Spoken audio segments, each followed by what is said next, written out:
আসসালামু আলাইকুম। নিজের আম বাগানে স্প্রে করতেছি, কীটনাশক প্রয়োগ করতেছি। হাড়িভাঙ্গা আম।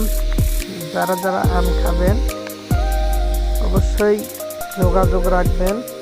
ইনশাআল্লাহ সবাইকে আম খাওয়ার চেষ্টা করব। আম বাগানে মুকুল আসার উপক্রম হয়েছে আর কি। আম আসতে এখনো দেরি আছে।